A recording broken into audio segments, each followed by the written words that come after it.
Bro,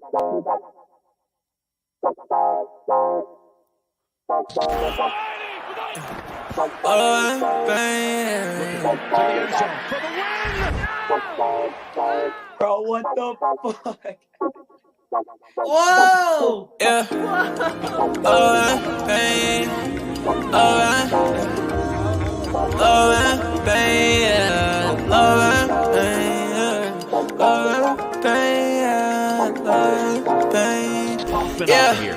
Yeah. Hey.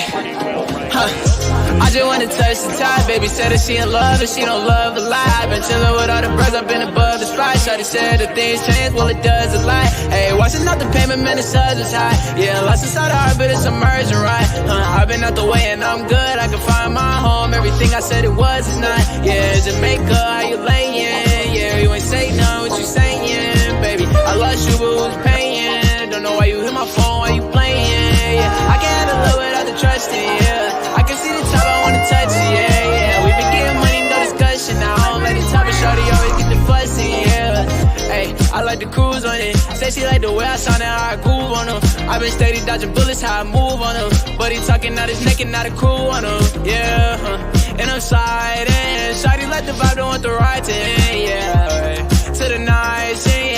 Yeah, to the nice end. I can always keep the cool, I'm never fighting.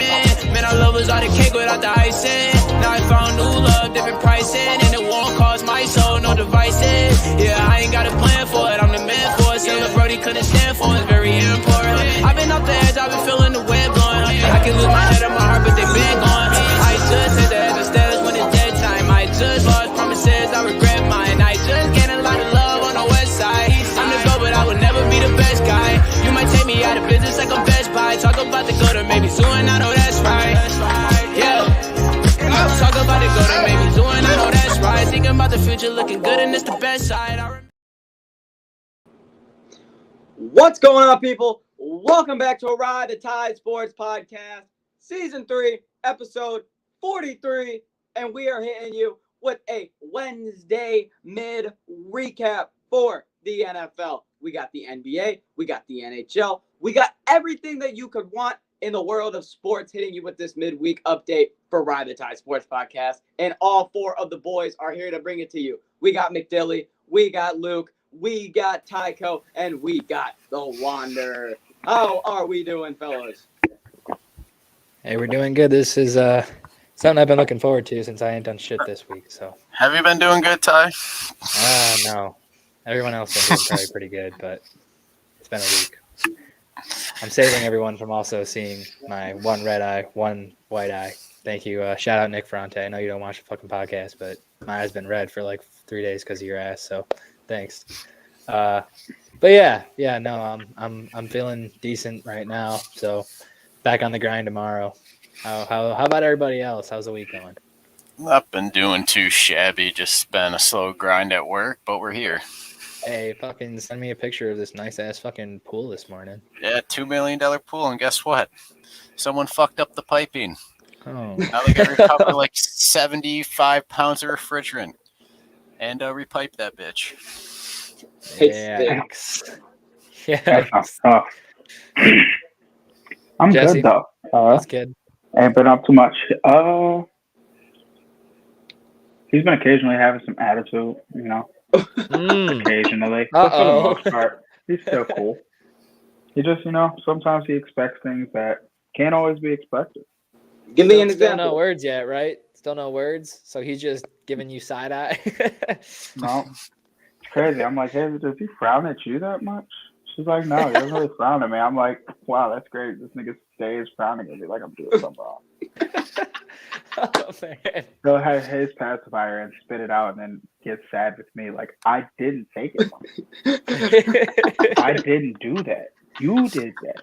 But my bad. I'm sorry. It just happened. But hey, we'll use that as a transition here into the sad hearts of many around the world, but some don't believe it. We're going to dive into it. Here's what we heard this morning via Tom Brady on Twitter. Good morning, guys. I'll get to the point right away. I'm retiring for good.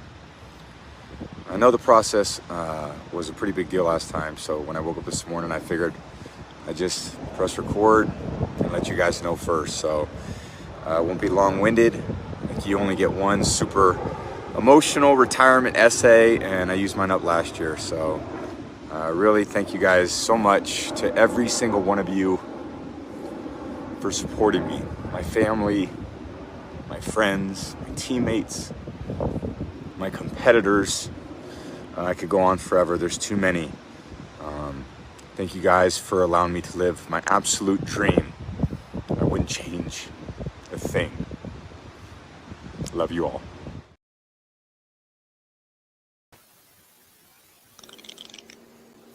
All right, bring everybody back in here now and go around here. We were almost going to get into a discussion about this before the podcast. And, well, let's just say that I paused it because I figured it had to happen here. So, Dylan, I'll let you go first on this. Tom Brady announces his retirement officially on February 1st of 2023, which, by the way, he did exactly a year ago today on February 1st of 2022. Dylan. Bullshit. Give it 2 weeks. That's where I'm at.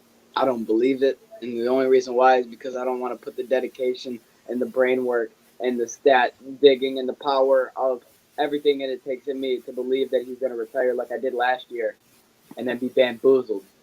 And I don't want to put myself in a position for that to happen again. So until I either see him as an analyst on Fox or until the season comes next year and he is no longer playing on any team, I don't see him on the field anywhere, that is when it will hit me. But I don't think – I'm the one person that I don't believe it. All right. Well, let's read the rest of the room. Jesse, we'll go to you next. It's been a great career, Tom. You did your thing. You outplayed yourself in your 40s compared to your 20s. You will go down as a GOAT. And it'll take a long time for somebody to probably get more Super Bowls than you. But right now, you got it.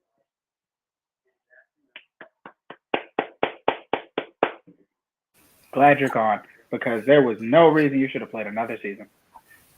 Yeah, well, unlike last time, where I honestly just feel like there's way too many question marks. He got knocked out by Matthew Stafford in the playoffs and everything. You know, there's just too much urge left for him to come back last year. Not this year, not anymore. Feels like he's finally at his end. Honestly, I don't get the feeling that he's coming back. I feel like this is genuinely, he is done. Not the same feeling like I did last time, but all I got to say to the man, Tom Brady, is hail to the victor, Tom Brady. I want to throw some Michigan in there. He almost fucking had to. I don't know why I didn't see that coming, but Tom Brady, yeah, I think it's for sure this time. I think he's done for real. 7 Super Bowl wins, 5 Super Bowl MVPs, 3 NFL MVPs, 15 Pro Bowls, 6 All-Pros, most career wins, most career passing yards, most career passing touchdowns, made the playoffs in 20 out of 21 seasons as a starter, most clutch player ever. Congrats to Tom Brady, the GOAT, is what Field Yates tweeted. I agree with all of that. Well, can't dispute the stats, but pretty much most clutch player ever when it comes to these Super Bowl wins and all that stuff. So honestly, the end of the GOAT era in football is over. The next one has begun. And with Tom Brady leaving, we officially close the chapter on the NFL that it was Tom Brady's era, even though he tried to hyperextend that bitch. But anyways, Tom Brady officially announced his retirement, but we also have a couple more pieces of NFL news to talk about, with the Texans hiring 49ers defensive coordinator DeMeco Ryan to a 6-year deal as their new head coach. I also heard from sources that DeMeco Ryan did turn down the job offer from Denver. And once he turned down the job offer from Denver, the Broncos hired Sean Payton as their new head coach. So let's start with the Texans hiring DeMeco Ryan, former 49ers defensive coordinator. And we all know 49ers had the #1 defense in the league last year. Let's start with Dylan. They've had the number one defense in the league last year. They've had the number one defense in the league 3 out of the last 5 years. This 49ers defense that DeMeco has had built has had star player after star player, but the amount of players that he's produced starting off that weren't star players, that were just good players coming out of college, and then you made stars over on that defense is also really impressive, such as Bosa, Fred Warner, and etc. So I think that he's going to go over to Houston. We're a team that has a young, solid defense. And if any takeaway I could have taken away from that team last year, it was their running back and their defense. And that was it. So I think that if they continue to probably push heavily, starting building with that defense and then going to offense, DeMeco is honestly one of the perfect people you could have in that position, building that process for the next 6 years. I think it's a great move. I'm happy for the Texans. I like that DeMeco Ryans has been able to upgrade his position in the NFL and get a job like this. And it's nice to see them doing it for a 6-year deal because we've consistently seen Houston do 1-year deals. So this is nice. This is nice. He's going to do a lot of good things with this team. But Luke, any thoughts on Texans hiring defensive coordinator DeMeco Ryans? Luke muted. Might help the Texans a little bit, but they still got a lot more work to do. He's got 6 years. 6 years. That should be enough time to do something. A little bit. Should be. A little bit of something. We'll see. As for the next move, I think it's going to turn into an absolute fucking dumpster fire, and I'm all here for it. I think Sean Payton's going to walk into Denver. Russell Wilson's still going to be booty cheeks. He's going to have a great defense. He's going to have a poopy offense. He's not going to know what to do, and it's going to be fun to watch. I think it's going to be a dumpster fire waiting to happen.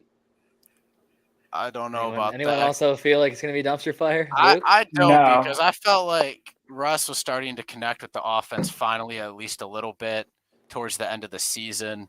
And with Sean Payton at the helm, I mean, we could see what we expected this past year, this upcoming year. I mean, there's obviously what we saw is an absolute dumpster fire this past year, but Sean Payton could be the guy to run with Russell Wilson and make him great again.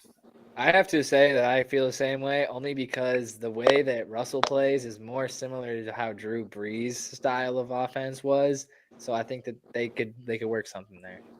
I like this for the Broncos because I feel like with the type of roster they have, this is like a great situation for Sean Payton to go into.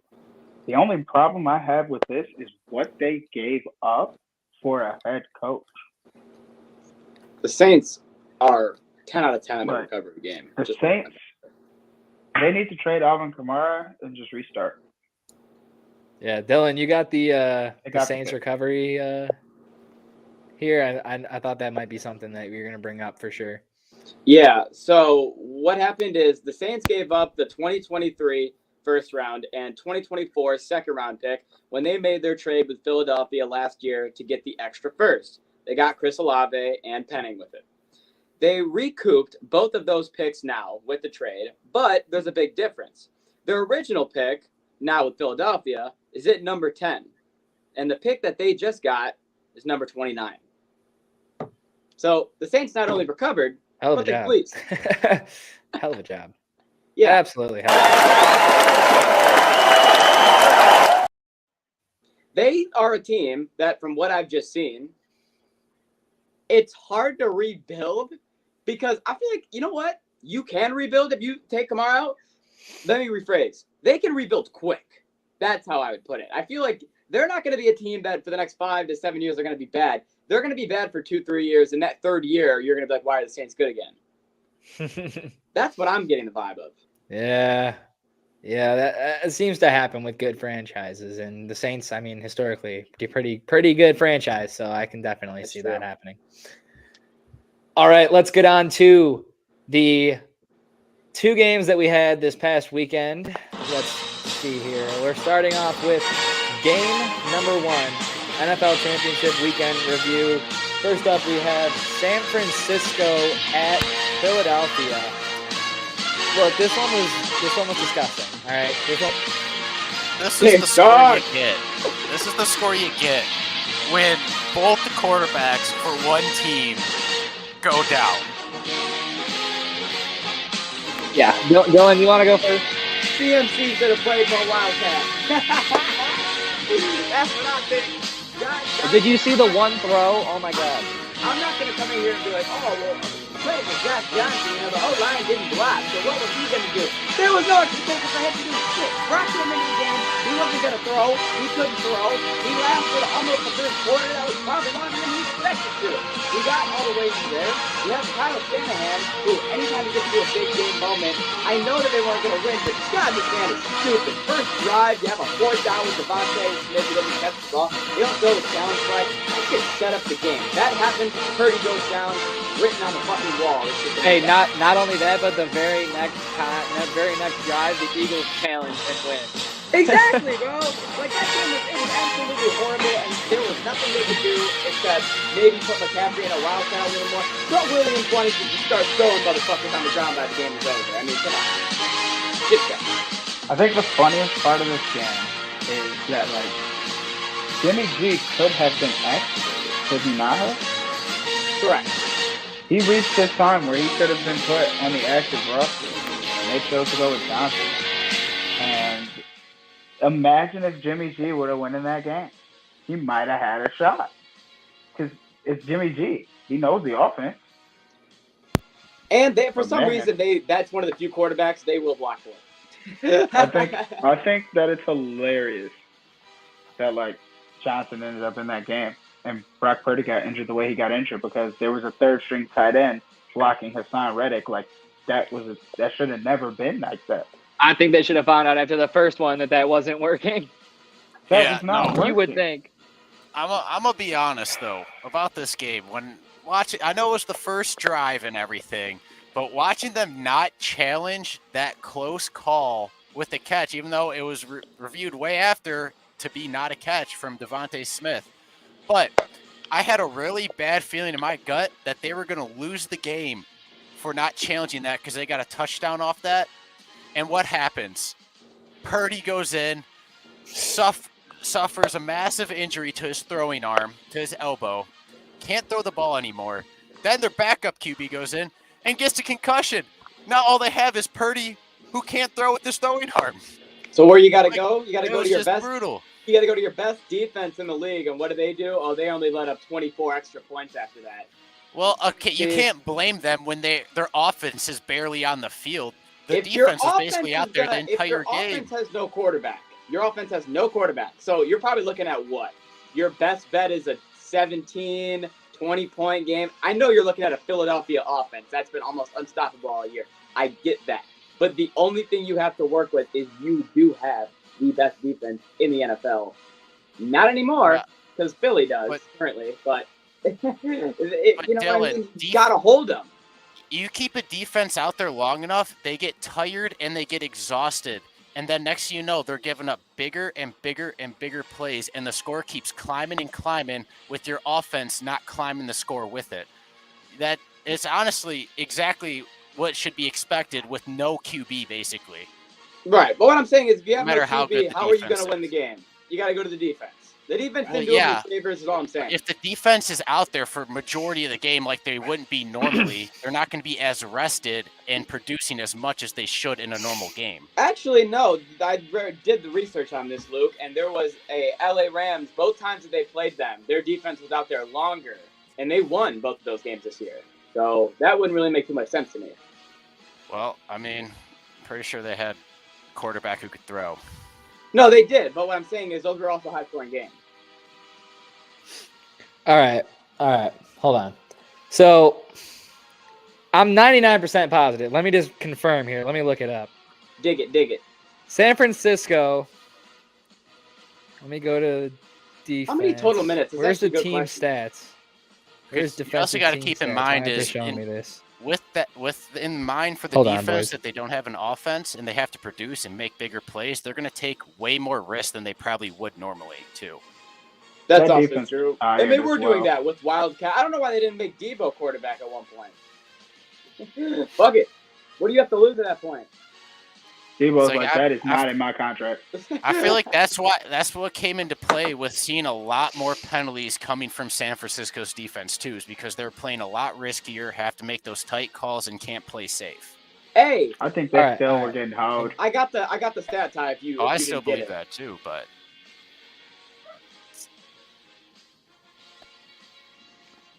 Okay. All right. So they only let up 148 yards rushing for the whole game. I mean, I was it's just really talking about time. not as bad. Where's the time? I mean, it is what it is. The offense turned the ball over 3 times. Philadelphia didn't turn it over at all. So, I mean, not being able to force a turnover is huge. But like overall, like it didn't get slaughtered, even though the score is really bad. They just were playing defense all game. You know what I mean? No, like, I'm gonna say I agree with Luke though. 37 in minutes of offense is gonna hockey, wear a no defense goalie, down. all I'll agree game. with Luke on that. Final score 16-8, but at one point we were winning, and no one would ever believe that. The game was 15, 30, 45, 60 minutes, and 40 of those minutes Philly has the ball. I see what you're saying, Luke. I agree. All right, the next game. This game was something. We'll start with Jesse for sure, but Kansas City squeaks this one out on a very, very, very controversial last play that led to a field goal that won the game for Kansas City. Jesse, what do you got? So to address Trey Hendrickson, first of all, that was never going to get called a holding because he did I think it's called a rip. It's a specific type of shed block where you won't get a holding call on it. It's in the rule book or some shit. B, since Mahomes didn't run to the left side, the other holding in the play, it didn't affect the play, so they didn't call it. It is what it is. But before that happened, Cincinnati blew this game themselves. You can't lose the turnover battle in Kansas City. You can't only score 20 points in Kansas City. And you gotta take care of the ball with a minute left. You had the chance to drive it down the field. Couldn't do it. You gave Pat Mahomes the ball back with way too much time, as we saw last year against Buffalo. Or 2 years ago. But, hey, tough season. Good ending. But not good enough. I'm actually happy you say that because I agree. I don't think that this was Kansas City and the refs and this and that. I didn't think it was that at all. I thought that Cincinnati had multiple chances that they couldn't connect and they couldn't capitalize on. And Kansas City, the penalties at the end of the game were ultimately that won in that game. But if you look back at, going into halftime, a lot of people were looking at this game. Obviously, the under was going to hit. You're looking at 13-6. You're looking at, okay, it's going to be a low-scoring game. But I think that once the second half came out and it was a 13-13 game, it was a 20-20 game, you're looking at this as you can't afford any type of flags. You can't afford any type of penalties in these big type of games. But the problem is that Kansas City, what they've been so good at as of recently in the playoffs at home, is nobody forces more home penalties than Kansas City in the last 5 years, and the numbers aren't even close. I want to say that the one thing, like, I can't argue that stat isn't true, but this game had Twitter trending nationally, like, that the NFL #NFL rig. I see that after every fucking game where the people on this was national, like, number one trending on Twitter. I thought it was a good game. I don't think it was rigged. For like a day. I mean, I'm not really blaming the refs. Not great in this game. I'm not saying the Arrowhead fans didn't cause some of these penalties, but a lot of other penalties were missed, and a lot of penalties that were called weren't called earlier in the game, maybe because of who the player was. Not sure. I know everyone saw the late hit right near the goal line with the running back from Cincinnati, but then late hit to end the game with Patrick Mahomes. 2 different situations. One gets a call, one doesn't. I don't know. Look, that was just one situation, but you spend enough time on Twitter, you've seen a lot of things. You stay off social media and it makes it easier. Just watch the game and then I don't know everything. I don't know everything if I don't scour the deep dark holes. Then of the internet. the angry people. I will. I mean, I'm not I don't really blame the refs. I mean, Patrick Mahomes is just going to do Patrick. Oh, I'm not Mahomes blaming the refs. I'm things. just saying. But at the same time, I do find it wild as fuck that I don't know if it was I don't know which running back it was, if it was Mixon or P. Ryan, who was being tackled out of bounds, and then a second guy came in and blasted him when he was clearly out of bounds. And there Yeah, was no the play call. I'm talking about. They ended up getting a touchdown, but that's not really the point. The point is there was no call there. But then when the same thing happened against Kansas City, they gave him the call, and that with 8 ultimately seconds won left them in the game. And I find that to be wild as fuck.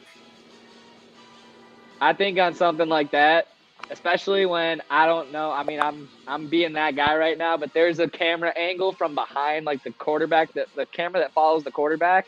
There's an angle where you see that their feet clearly get intertangled, and that's why the fall is so aggressive.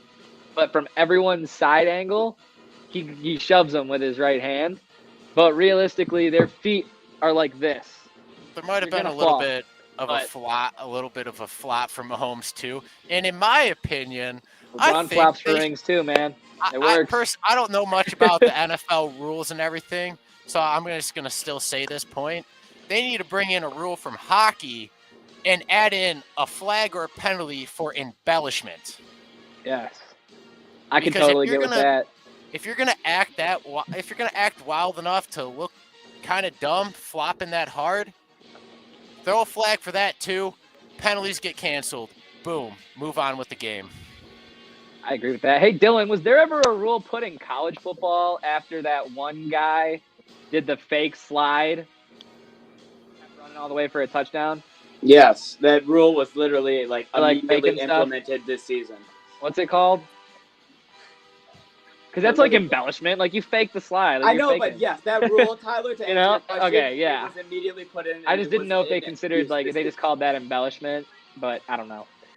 That's what we have for the NFL, though, setting up a Philadelphia Eagles and Kansas City Chiefs Super Bowl, where right now, according to FanDuel Sportsbook, the Kansas City Chiefs are +1.5, +100 on the money line. We will obviously dive into that more next week, getting closer to the Super Bowl. My early pick, +100 on the money line for the Chiefs. I'm just saying. Anyways. The next thing we have up here is some NHL news, starting off with Bo Horvat. Luke, you want to take this one? Yes, I do, because hold up, I gotta find it so I can. Bo Horvat there was a big trade because Bo Horvat went from being a Canuck to being an Islander. And from the sounds of it, the Islanders are sick of having zero offense. They want more goals to be scored, and Bo Horvat's the guy to do it. And they gave up a two ready. Don't ultimately know who the fuck that is. Probably some AHL prospect, let's be real. And a 2023 conditional first-round pick. A little pricey, but Bo is worth it and could get that offense firing up. But leading on still on Bo, but leading on to the next thing, he's still apparently representing the Canucks in the All-Star game, which I find to be a little wild as fuck because he's not on that team anymore. It should be the next person up who was voted behind him should be the person getting that spot. Or if anything, he should be representing the Islanders. I don't get that. Just doesn't even make sense. It's gonna be awkward as fuck there. Like, oh hey, Bo. I'd have to agree. Like, Bo, I see you got a Canucks on. Oh yeah, I play for the Islanders now, but it is what it is. So fuck. Yeah, our Canucks fans gonna be lining up for Bo Horvat or autograph, even though he doesn't play for him anymore. Or is he just gonna get chirped, man? Right? I don't know. I got a question maybe for don't Luke. care, but what do you guys think? I got a question for Luke. And Yes. this is just on this topic of Vancouver, and if anyone's gonna have the answer to me. Okay, then you're gonna answer the goddamn question. And then I'm gonna answer that question, yes. Yeah. So now that Vancouver has traded Bo and they're kind of in this full rebuild, my question is Elias Patterson, he's got to go, right? Like, because he's the only person on his team I see doing anything. Last game they played and he scored 2 goals, both shorthanded. I mean, they still have a young team. I mean, so you think he's gonna stay? That's basically what I want to know. It's tough because, I mean, they have Hughes. They might want to start building around him a bit. Patterson is a big part of the team. I mean, you can still get a lot with that. If they really want to take a couple steps back and and basically go back into a deeper of a rebuild, yeah, they'll do it. But at the same time, I mean, they still have a bunch of young guys who need to develop, and they could do something with it. But obviously, Hughes is not on the table. Patterson is probably the next likely to be on the table to get them some juicy picks if they want to go that route. Okay, I appreciate it. I knew you'd provide some good insight on that. But as for this, I think this is fucking hilarious. If I put this into any other terms of any other sport, I think you're still going to see the fan base probably react in a way of, Bo never did anything bad for them. He never did them wrong, so I think they're just going to mutually cheer, and he's going to have two teams cheering for him. The only thing I think is going to be weird is what you guys said on the ice. Oh, shit, you're still on the Nucks? Actually, I'm on the Islanders. But, they don't have anyone from Vancouver representing, so I figured, hey, last thing I could do is, do something for them. Okay, so you don't really have a problem with it? Nah, I think it's funny. Now let me throw this at you. Dylan Larkin just got traded, but he's still representing the Red Wings in the All-Star game. If we don't have anybody representing, then damn, we suck. I'd be pissed. I'd be fucking mad as hell. I'd be like, okay, Bertuzzi's in then, or Sider's in then. Like, we're not just gonna let Dylan Larkin rep the fucking team, right? Like, I'd be mad as fuck. If he's the only person, I'm pissed. I think if we have another wing in, then yeah. No, like if he's the only guy. He's the only person representing. Wings have one guy because every team gets one player at least. And this is like a week before the All-Star game, he's traded. He's going to represent Detroit because he was the All-Star. Actually, you know what? I will say this: I'd be mad. If this was last year, and most happened this year, and I'm seeing all this, and it's just that, and he got traded, I'd be pissed. Yeah, I feel like he, like Dylan said, he didn't do too much for the Canucks, but there might be the people that are really fans of him and they're like, can't believe you fucking left. Screw you. Boo. Boo. But I still Who said you were here for the long run, Bo? Peter, you said you were going to just make the list. The Canucks do still have Peterson representing them. So honestly, it really doesn't even. It makes more of a less sense for even to have him represent the Canucks still, because they have another Canuck. What? Now I don't understand it. If they have all right, then this is dumb as hell. Yeah, now it's just fucking stupid. No, it doesn't make any sense. I'd be pissed off if they didn't have one on. But now, knowing that they do have one, I mean, it just sounds stupid as fuck. Yeah, they just sound stupid as fuck. And I think that's the best way to sum that up. We got one more piece of NHL news to bring you, and it is not good news, but hey, we still got to deliver the news. Bobby Golden Jet Hall dies at 84. This man was an absolute legend. He was the first player in the NHL to score more than 50 goals in a season. What a fucking stud. Absolute beauty. They're showing a lot of just memories of just him talking about his career and stuff. And when he first started, he was like, I don't even know what I'm doing here. I don't know if I'm going to make it. And boom, he just kept scoring and scoring and scoring. And then by the time he scored enough, he was like, well, shit, maybe I belong here. And what do you know? He's in the Hockey Hall of Fame. He leads the Chicago Blackhawks in a lot of categories, scoring especially. He's a stud. He's a beauty. Everyone's going to miss him. And, the hockey community lost a great hockey player.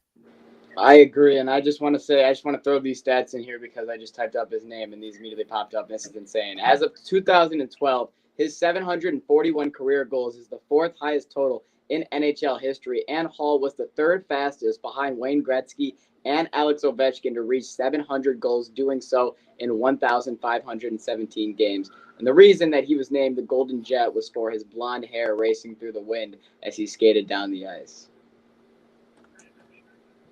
What a legend. He's like the Flash. Take your hat off. legend.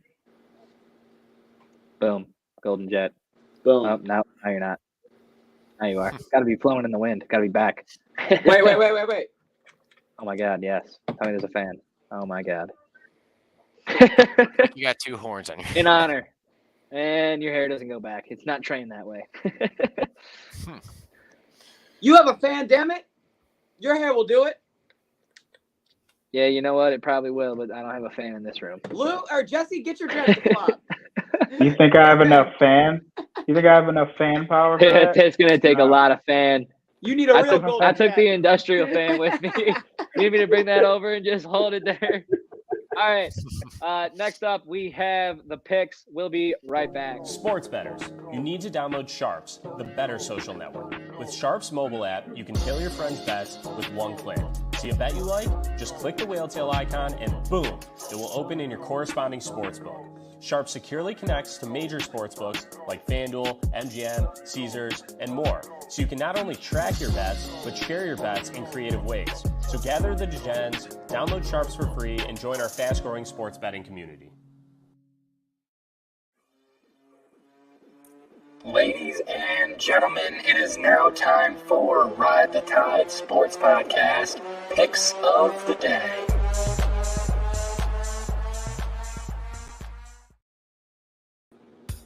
I'm starting to pull away, bitches. Ooh. All right, fellas. You're These barely are pulling away with.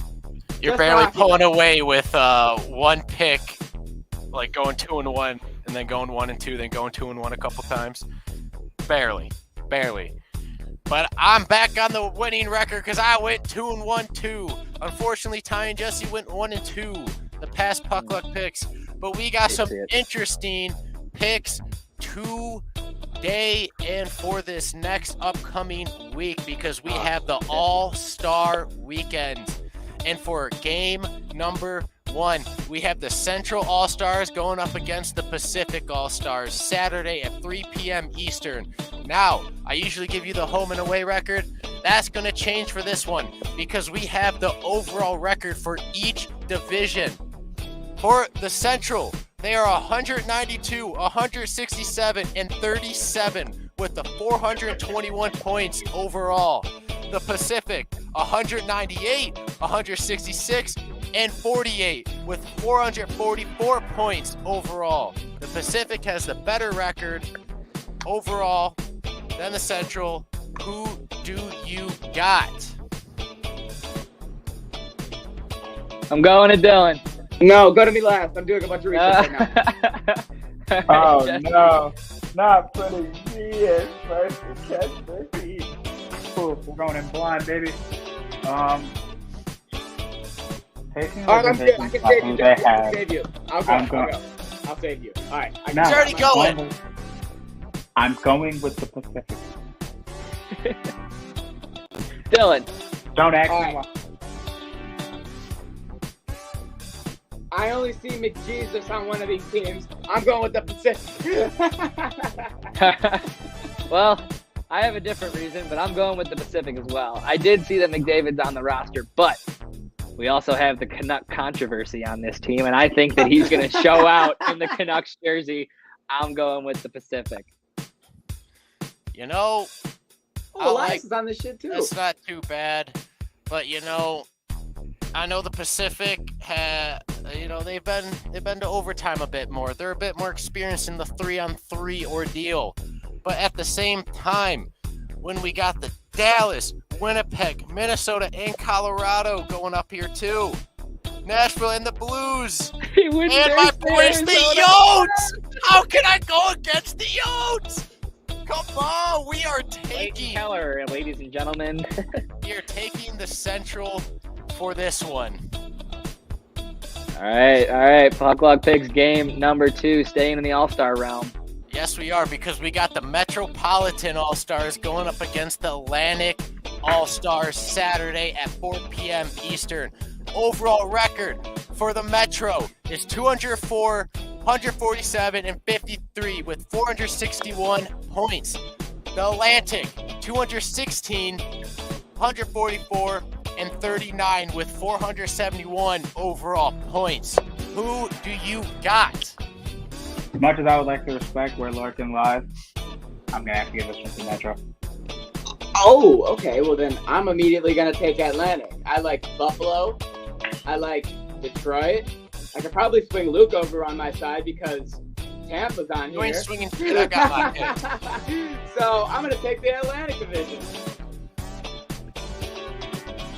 Well, hey boys, love you all, but I'm going Metro here. I'm going Metro for a couple reasons. One, Alexander Ovechkin and Sidney Crosby are on the same team. Okay, Oh, that's easy penis. enough. Brock Nelson, Jack Hughes, Johnny Gaudreau. There's too much speed, too much skill. I'm going Metro. Fuck. You know, that may be And true. you can't switch. That Eat may it. be true. Help And me, I just Luke. want to make a statement right now. Dylan has zero influence on my goddamn fucking pick. I'm taking the Atlantic because go. they got Boston. Boston has been rolling all season long. They got the Leafs. It's still regular season, so the Leafs are still fucking goated. My boys Tampa and they got the Wings. I mean, fuck, with Buffalo staying hot too. God damn. I'm loving it. They have the most points overall out of every single division. I'm taking Atlantic. Rawr. And for game number 3, we are taking this to Monday, where the games come back from the All-Star break. And both these teams have won their last game, but it's only a 1-game streak right now. We have the New York Rangers going to Calgary to play the Flames Monday at 7:30 p.m. Eastern. The Rangers are 14-5-1 on the road, and the Flames are 14-9-2 at home. Who is going to come back, make a streak out of their one win before the All-Star break? That will be the Rangers. I have the Rangers coming back after All-Star break, taking that Monday night victory against the home Bill Flames. You know what? I'll ride New York at home at the Garden. I haven't picked them to win in a minute. What? Okay, I'm well, gonna read the take screen. Rangers. Read Read the the script. screen. Read the script. They ain't home. You still think that way? Not at the Garden. They Not are left in though. Calgary. I'm looking Monday, 7:30, Madison Square Garden in New York. This is from Right, ESPN's official website. I don't know why they lied to me. Luke? Well, then I wrote them as the away team. Oh, fuck Yeah. well. They're Okay. 13-9-4 at home. All right. Taking the Rangers. We're at home. Jesse, you still feel the same way? Dylan? Yeah. Yes, I'm riding the Rangers. No, okay, for sure. Yeah. I'm You got their fucking opposite records. Here you fucking go. Oh, yeah, give it to me. We got the Rangers, who are 13-9-4 at home. And then we have the fucking That's almost the same as Calgary's Flames, home who are record. 10-8-7 on the road.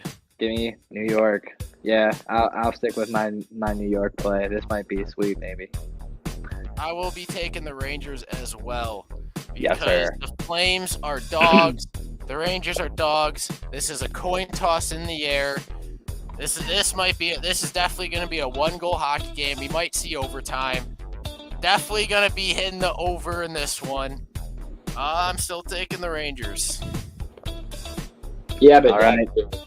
And that does it for the Puck Luck Picks version of the picks. Which means it's time to get into the basketball version. And we are hitting you with a very rare occasion. All 3 games are on one day. This is not for a special occasion in basketball. They're just 3 fucking great games all happening on the same day. So, Thursday, 7:30, TNT. The Cleveland Cavaliers are home to the Memphis Grizzlies. Cleveland is 31-22. Memphis is 32-18. Yeah, Cleveland's home. Who's first? Okay, ins and outs. Come on.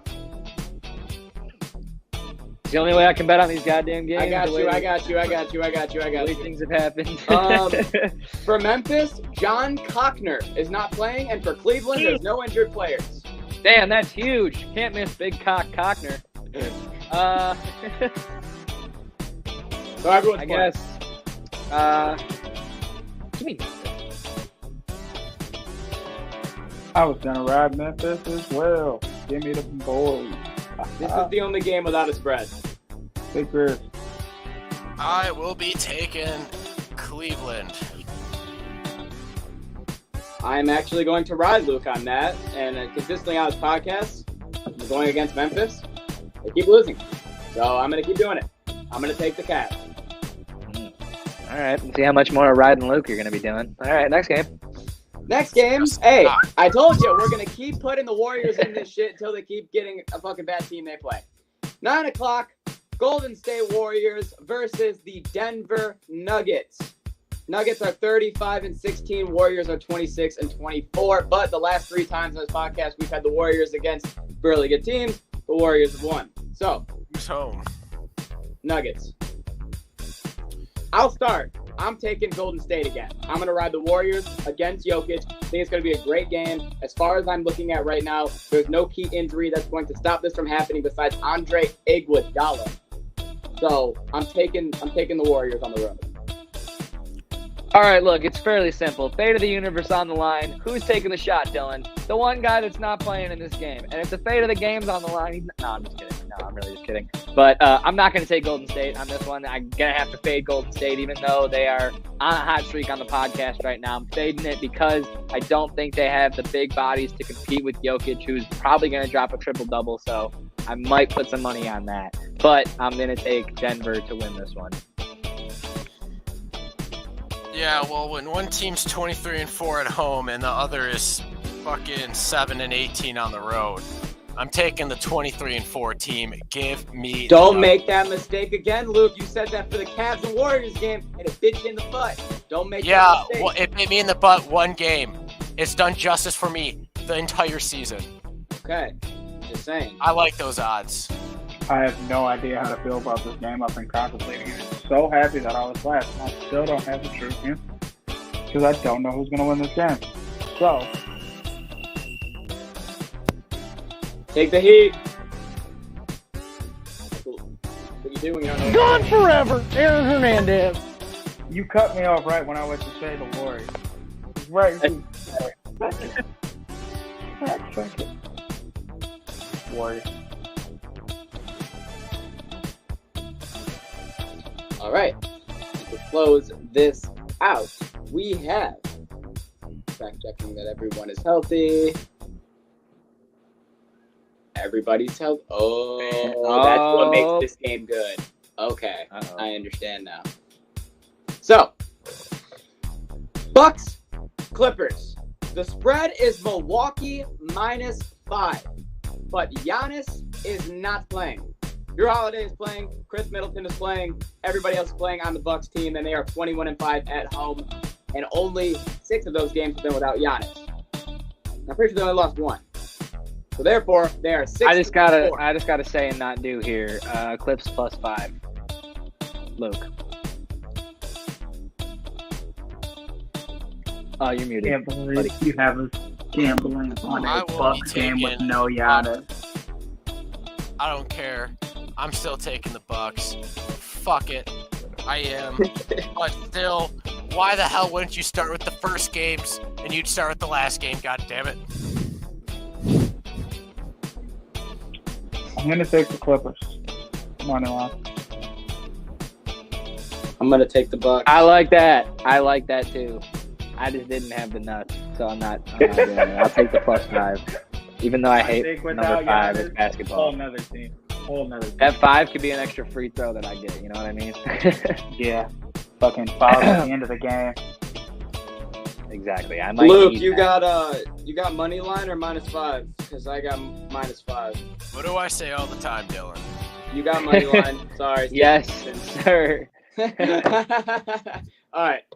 So that is the Downtown Cash picks. That's the Puck Luck picks. And like Tyler said before, that is the Ride the Tide podcast picks.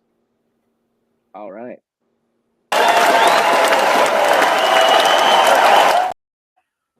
Phenomenal. So the next thing we're going to get into real quick is McDilly's Minute. He's got a couple of interesting stats. I'm not sure if he'll throw this one at you, so I'll throw it at you first. But Central Michigan extended their football head coach. Dylan always said he wanted to talk about a little bit of action, and there was some action there. So they extended the head coach at Central, who is 24-21 in the last 3 years. Fire up, Chips. All right, Dylan, McDilly's Minute. Here we go. There's your Maction. Now here comes McDilly's Minute. All right, ready, set, go. First thing that we have to start is Chaz Chisholm was named as the cover athlete for MLB The Show 2023. He is probably one of the people that everyone is saying is undeserving, or he just got it because he has a cool name. But I'm going to be honest with you, he's one of the most electric young players in baseball, and you have to deal with it. Second thing, Jeff McNeil and the Mets have agreed on a 4-year, $50 million extension. He's going to stay there as a core piece for the next 4 years. Third thing, Rays, Yandy Diaz, 3-year extension. He has been agreed there. He is going to stay in Tampa. Next thing, LeBron James has surpassed Steve Nash on the all-time assist board. He is now 4th for all-time on assist. Damian Lillard is another player who has been cooking his last 10 games. 50 points, 36 points, 40 points, 44 points, 25 points, 37 points, 60 points, 42 points. He's averaging a career high of 30.4 points per game right now, while he's also putting up 38.8 points per game over his last 10 games. And when it comes to the Rising Star competition, they have announced the rookie players. There is going to be 10 rookie players that are going to be coming in. There's going to be 9 sophomore players that are going to be coming in. And they have taken 7 players from the G League and brought them into the Rising Star game. And the final thing I have to close out McDilly's Minute is the 2023 World Baseball Classic odds have been released. And number 1 is the Dominican Republic at plus 200, then the U.S. at plus 250, followed by Japan at plus 350, and everyone else is in the 1000s. Whew.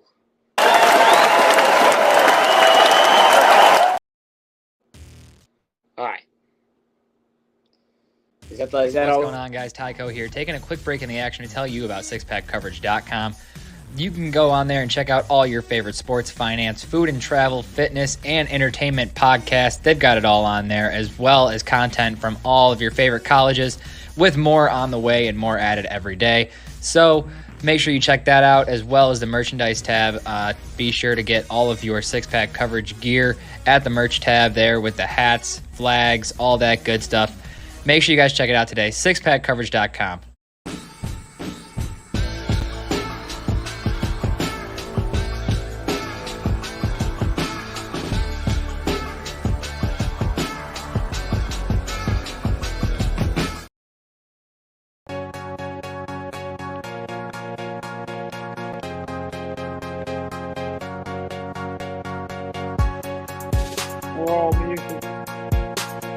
All right, ladies and gents, it's about that time. So we're going to dive back into it. I like this segment the way it went last time, so we're going to do it again. This time we got Dylan. We're going to dive back into Tycho's Tub O questions.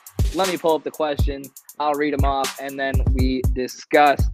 So the first question today is a UFC-based question. We're going to ask Luke first. Question is, would you like a UFC rule change or dislike a UFC rule change where fighters must begin each round after the first round in the same position they ended the previous round if they were grappling?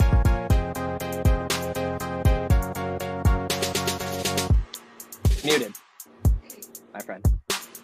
That, I don't know. That's a tough one because it's like, yeah, if it's your guy that you're going for and he's on top in a dominating position, I mean, you're going to want that. But at the same time, there's a break between rounds for a reason.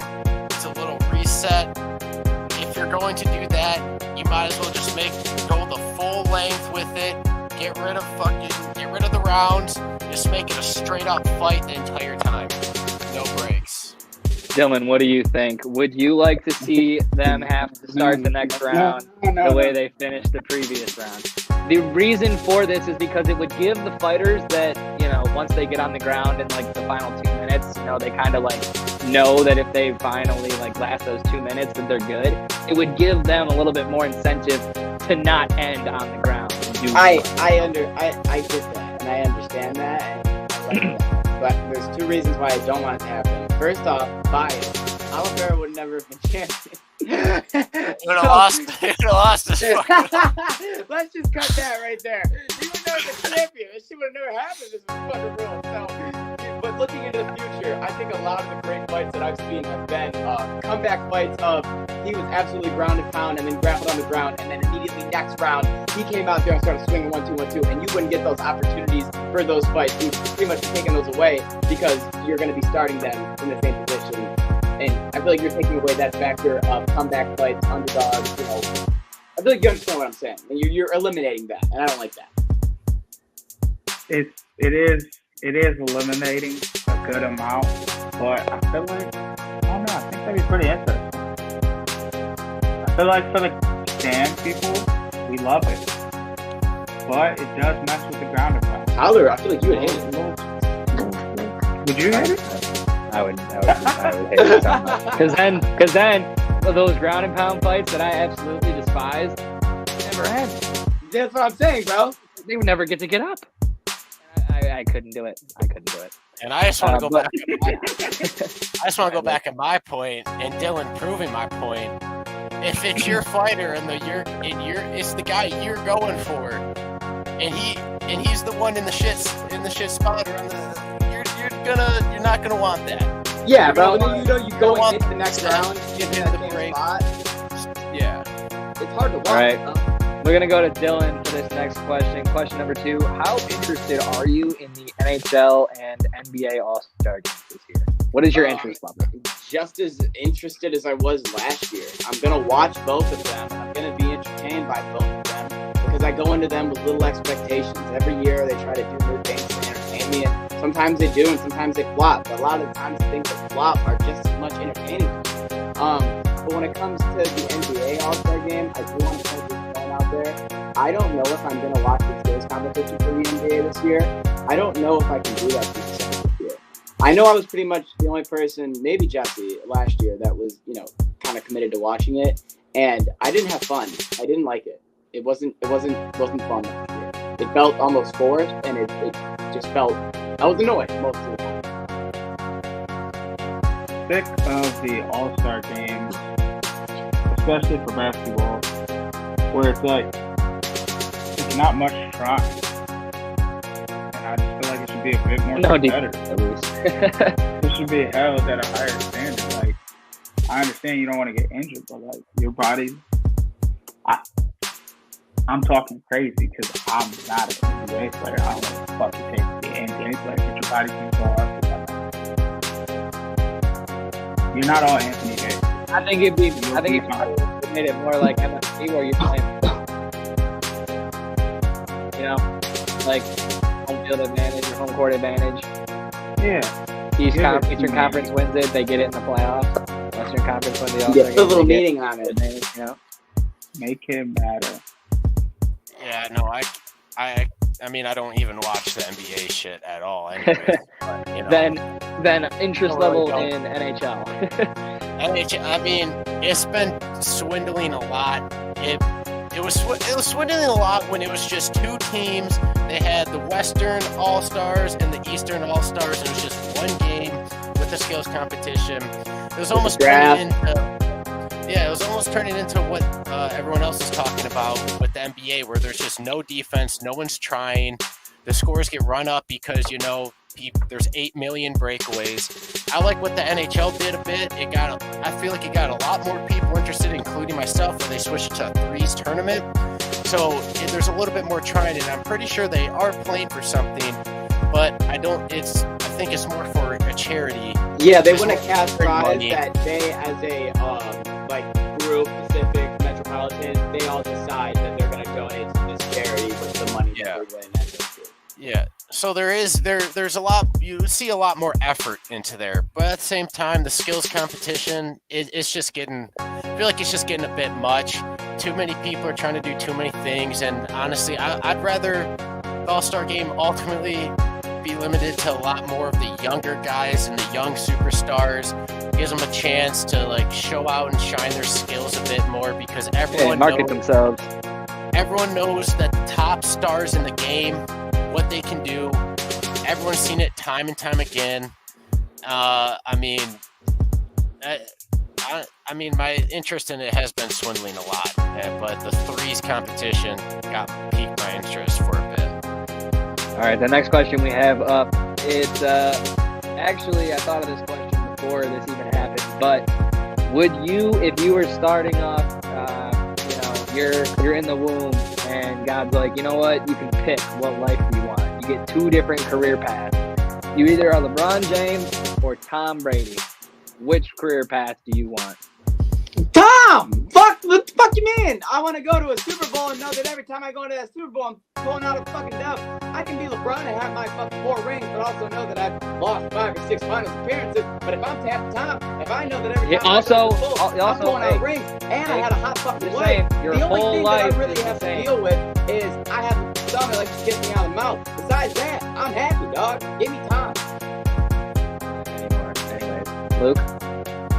I would have to say Tampa Tom because the championships, the high is great, but I also heard the other one had some personal life issues in gambling, I think, if I have my information correct. And, with LeBron? Oh, wait, LeBron, I might have my people mixed up then. Yeah, no, not LeBron. LeBron's a billionaire. Knowing all the losses in the ship, no thank you. Tampa Tom, he went for every other for a while. He's got the rings. He had a hot wife at one point, and he got to live in Tampa, in Florida on the beaches. He got to live a great fucking life and get to have fun on the beach. We saying this shit like he about to die. What about you? Which one are you taking? I'm taking that Tampa Tom lifestyle because ain't nothing like being a conductor of a Super Bowl team 7 times. What I mean? Like that's enough. That's enough. I have the most yards in history, the most touchdowns in history. Whether you look at playoffs or regular season. Am I the greatest of all time? All right, next up, we got 2 more companies' Super Bowl commercial. Are you most looking forward to? And if you're not sure they're going to have one, which company are you hoping makes a great Super Bowl commercial? Okay. Oh, I thought you were going to give me options. Nope. Man, I'm going to be honest. There are known brands that every year have a Super Bowl There's 3 in my commercial, head. So I'm just going to drop one of them. All right. What do I think will be the best? I'm going to go with Doritos because Doritos, they got some commercials out there when it comes to Super Bowl that have made me super fucking happy. What one do I want to? I want another because when they tried,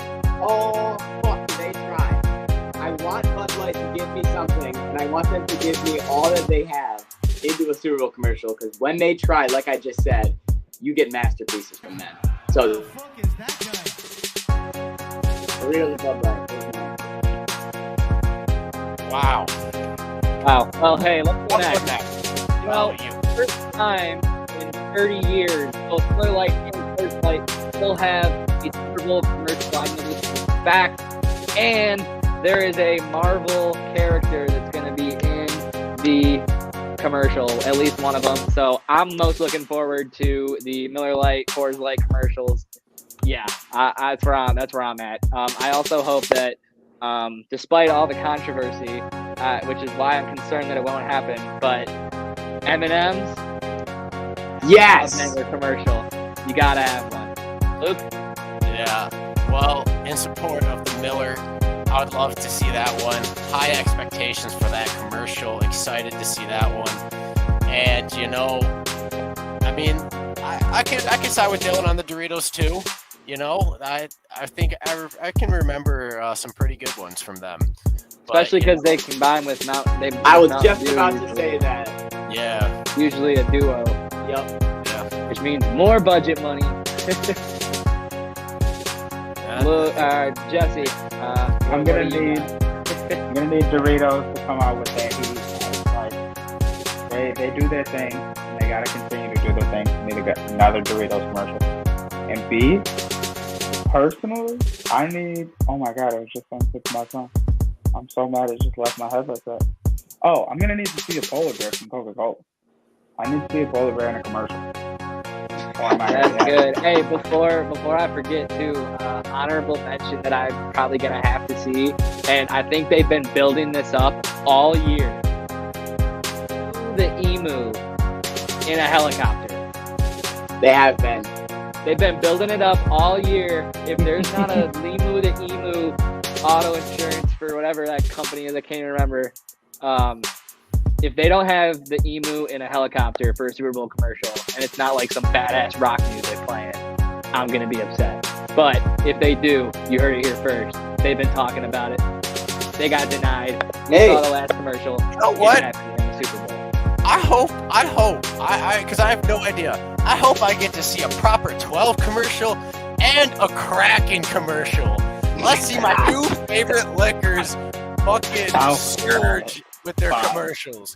You could do a lot with both of those. That's true, bro. You'll get a lot of good ones. You know, Snickers, they'll drop some shit. Hopefully. And we also have a comment from Wild4125. Budweiser commercial. So clearly, I mean, Dylan doesn't know what house he lives in. Like, look in the background of Dylan. Like right now. Grows up in a Miller family. Absolutely, bro. I grew up in a Miller household. But you know in the background. There's 2 commercials. Okay. Budweiser. Dilly. People just want to break that shit was off, and that shit was running, and they made that commercial that they made. It was phenomenal. And then 2, the fucking dog with the horse and the Budweiser commercial. All right, yeah, everybody knows that one. Yeah, that was iconic. Yeah. So Budweiser, when they tried, they made not better than the M&M commercial from 2 years ago, but we don't have to talk about that. That's all we got for Tyco's questions on this episode of Ride the Tide. And Pringles has some good ones too. But with that concludes Ride the Tide Sports Podcast, Season 3, Episode 43. And the next time that we will be seeing you people should be this weekend, where we can hit you with